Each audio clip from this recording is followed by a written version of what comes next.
नमस्कार दोस्तों, एक नई लर्निंग के साथ हाजिर हूँ और आज किसी स्टॉक स्पेसिफिक लर्निंग में हम लोग जानने की कोशिश करेंगे एक टी कंपनी को लेकर। टी कंपनी का मतलब चाय पिलाने वाले नहीं है दोस्तों, ना चाय पिलाएंगे ना कॉफी पिलाएंगे। लर्निंग में उन बातों को साझा करेंगे जो बेसिकली गोल्डन रूल से भी जुड़ा हुआ है, जो कहते हैं जो अपने लक्ष्य के साथ साथ प्रॉफिट बुकिंग भी जरूरी है और यदि आपकी रिस्क फैक्टर ज़्यादा है तो एसएल करना जरूरी है। ये दो एस्पेक्ट के साथ स्टार्ट करते हैं अपनी इस जर्नी को, जो कहती है टी और कॉफ़ी से जो कंपनी कामकाज करती है। हम आपको कोई टी कॉफ़ी बिल्कुल पिलाने वाली नहीं, तो पहले पहले मैंने कहा दिया था। और ये कहते हैं जो कंपनी है टायरून टी कंपनी लिमिटेड, बंगाल की कंपनी है।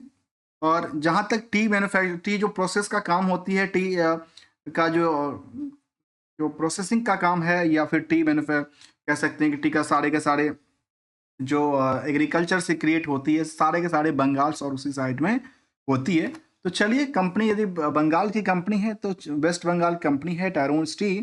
तो जानने की कोशिश करते हैं इस कंपनी को लेकर, और मार्केट में है लिस्टेड। लिस्टेड के साथ साथ देखा जाए तो आज हमने देखा इस कंपनी में, यदि हम बीएससी के डेटाबेस को देखें तो ऑलमोस्ट करीब 11% की गिरावट रही। क्या लगता है ये जो गिरावट थी ये कोई सेंटिमेंटल एक दिन के लिए था या लगातार गिरावट हो रही है? कोई ऑपरेटर का गेम तो चल नहीं रहा है। चलिए, एक एक पहलू को खोलने की कोशिश करते हैं तो ये समझ में आया कि कंपनी का बुक वैल्यू 137 के मुकाबले जो मार्केट का रेंज है वो 101% ही बढ़ा हुआ है।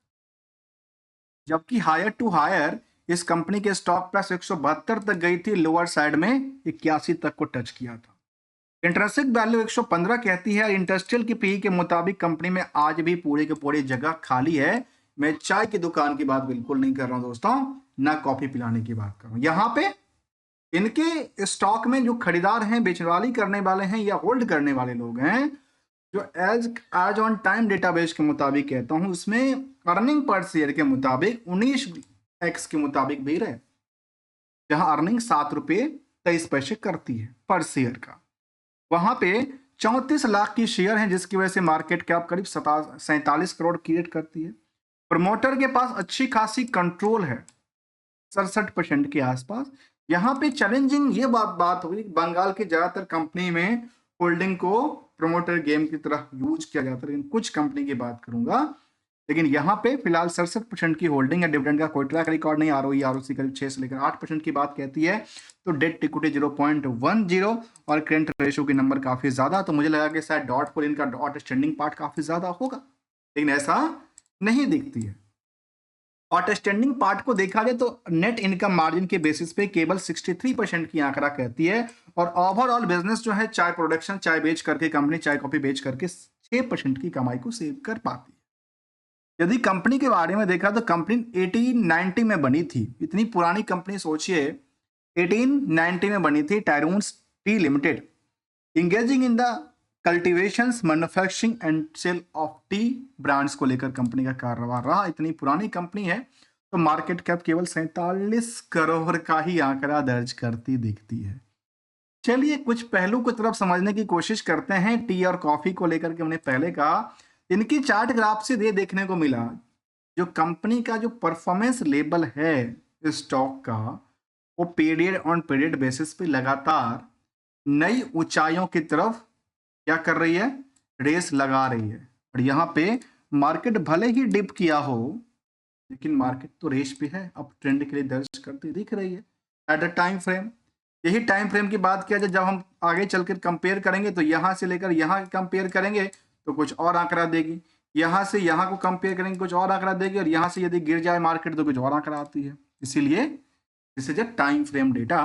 तो चलिए जरा समझने की कोशिश करते हैं कंपनी को लेकर के कैसा रहा इसका फाइनेंशियल पोजीशन से लेकर के बाकी सब चीजों को लेकर के कैसा आंकड़ा देती है। जो साल दर साल डिविडेंड जो दे रही थी 2014 में, उसके बाद तो नामो निशान मिट गया डिविडेंड देने की। लेकिन कुछ पॉइंट आउट व्यू से आज भी अच्छा लग रहा है, खास करके प्रोमोटर होल्डिंग से लेकर के स्टॉक पी को लेकर के और करंट मार्केट की प्राइस में बुक वैल्यू से कंपेयर करने पे। जबकि कंपनी में क्वार्टर ऑन क्वार्टर डेटाबेस के मुताबिक इनका जो टर्नओवर था वो काफी अच्छा खासा सितंबर तक रहा था, 15 करोड़ के आसपास। जिसमें करीब 6 करोड़ के आसपास प्रॉफिट बुकिंग किया था और 36-38% के आसपास ऑपरेटिंग प्रॉफिट मार्जिन की बात किया था, जो कि पीरियड ऑन पीरियड बेसिस पे अच्छी खासी ग्रोथ की बात कहती है। ऐसे ही last year on year basis में देखा गया तो कंपनी 38 करोड़ पे, लेकिन कहाँ से, लास्ट 12 महीने के डेटा बेस, जहाँ खास करके मार्च 2024 में तो कोई आंकड़ा ही नहीं था। 2-2.5 करोड़ की कंपनी कमाई किया था, यहाँ पे 2-2.5 करोड़ की कमाई किया था। लेकिन उन पार्टों को देखा जाए तो वो हमारे सामने ये निकल के है कि कंपनी ओवरऑल अपने बिजनेस मॉडल से 6% की कमाई को क्या करती है, सेव कर पाती है।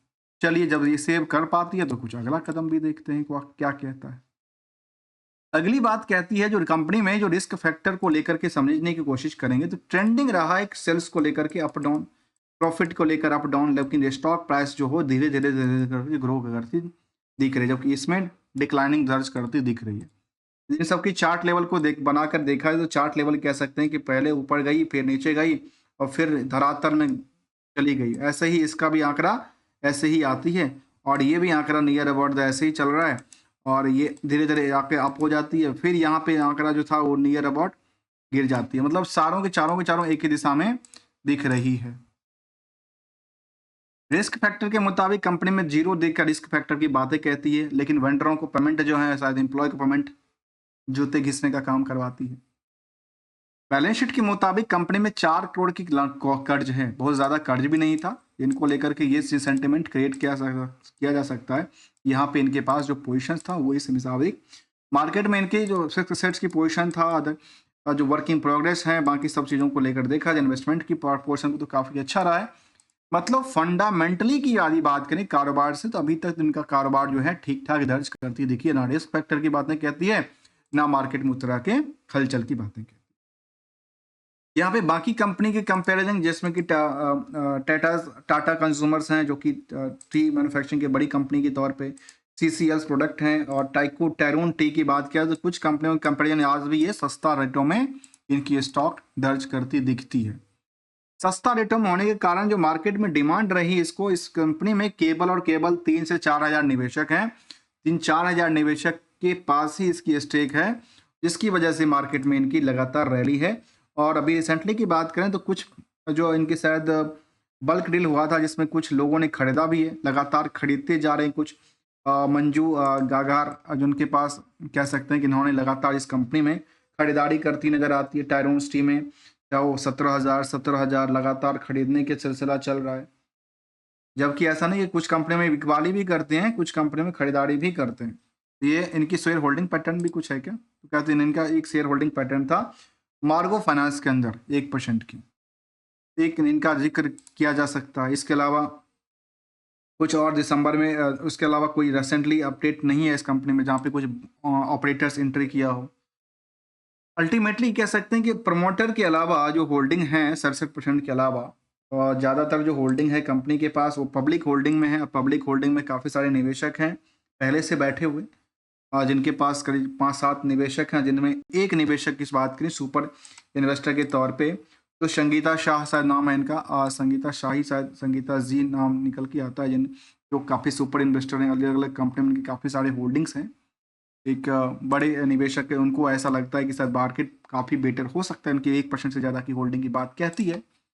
एनालिसिस पार्ट में जो रिटर्न का एक्सपेक्टेशन है उसके मुताबिक रिस्क फैक्टर थोड़ा सा ज़्यादा की आंकड़ा करती है, चाहे वो वर्किंग कैपिटल का रिस्क हो, income, other source of income से हो। मुझे लगता है कि इनको लेकर नहीं चर्चा करना चाहिए, क्योंकि इनमें इन्वेस्टमेंट की पार्ट अच्छी खासी दर्ज किया है। रिटर्न इक्विटी ये लोअर, ये सब चीज़ को लेकर के लोअर, और इसको लगता है कुछ चीज़ों को लेकर इग्नोर भी किया जा सकता है, क्योंकि रिस्क है तो रिटर्न क्रिएट हो सकता है। कुछ अच्छी बातें शामिल करती है जहाँ पे इनकी चार्ट ग्राफ लगातार बुल करती है, देखिए, जबकि मार्केट में कई बार गिरावट भी रहा है। और गिरावट की बात करें तो जिस तरह से यहाँ गिरावट थी इस हिसाब से यहाँ भी गिरावट था, यहाँ भी लंबी गिरावट थी, लेकिन ओवरऑल मार्केट में क्या रहा, ट्रेंड दर्ज करती दिखती है, और पुराने अपने जो रिकॉर्ड था उसको तोड़ने की कोशिश करती नजर आ रही है। हमने जानने की कोशिश किया विदाउट किसी ट्रेडिंग एडवाइजरी और नोट्स को लेकर के दोस्तों, only as a learning point of view से। मिलेंगे कुछ नई स्टडी के साथ, और गोल्डन रूल को हमेशा याद रख के काम काज करना चाहिए, या फिर मार्केट से अपनी सस्टेन करने के लिए मार्केट में उस तरह के रिएक्शंस, मार्केट में अपने डिसीजंस करते रहना चाहिए, जिससे कि सस्टेनेबिलिटी बन पाए। तब तक के लिए थैंक्स फॉर द ज्वाइनिंग दोस्तों।